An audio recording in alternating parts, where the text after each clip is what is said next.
நம்மளை நம்பி இருக்கக்கூடிய பறவைகளை வந்து ஒரு எட்டு பார்த்துட்டு வந்துடலான்னு சொல்லிட்டு வீட்டிலேருந்து 2 வீலர் எடுத்துக்கிட்டு அப்படியே மெயின் ரோடு வழியாக பறவைகள் இருக்கக்கூடிய இடத்துக்கு போனேன். கேட்டுக்கிட்டு போனோன்னே என் சத்தத்தை கேட்டோன்னே பறவைகள் எல்லாம் கொஞ்சம் வந்து அப்படி முன்னாடி வந்து நின்னானுங்க. அப்படி தான் நான் நடந்து போகிறப்ப வந்து இந்த முருங்கை மரம் அடிக்கடி வந்து கண்ணில் பட்டுக்கிட்டே இருந்தது. காய்ச்சின காயெல்லாம் முற்றி போய் தொங்கிக்கிட்டே இருந்தது. எப்போவுமே முருங்கை மரம் வந்து அதிகமாக வளர விடக்கூடாது. அப்பப்போ வந்து மொட்டையாக வெட்டி விட்டால் தான் திருப்பி தலையும், திருப்பி வந்து பூ பூத்து காய் காய்க்கும்.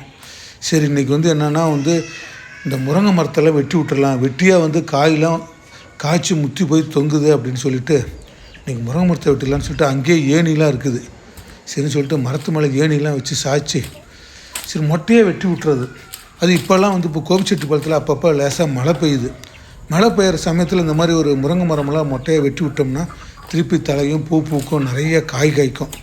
இது ஒரு வாரமாக நினச்சிட்டு இருந்தது.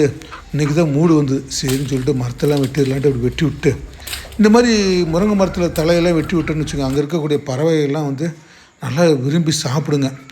ஒரு வழியாக வந்து இந்த முருங்கை மரத்தையெல்லாம் வந்து மொட்டையை அடிச்சுட்டு சரின்னு சொல்லிட்டு 1-2 குச்சியெல்லாம் உடச்சி போட்டுட்டு லேசாக பசிக்க ஆரம்பிச்சிருச்சு. சரி என்னடா பண்ணுறது அப்படின்னு பார்த்தேன். நம்ம தோட்டத்தில் தான் கொய்யா மரம் இருக்குது. சரின்னு சொல்லிட்டு கொய்யா பழம்லாம் பொறிச்சு சாப்பிட்டுட்டு சரி டைம் ஆச்சுன்னு சொல்லிட்டு அப்புறம் அங்கேருந்து வீட்டுக்கு கிளம்பி வந்துட்டேன்.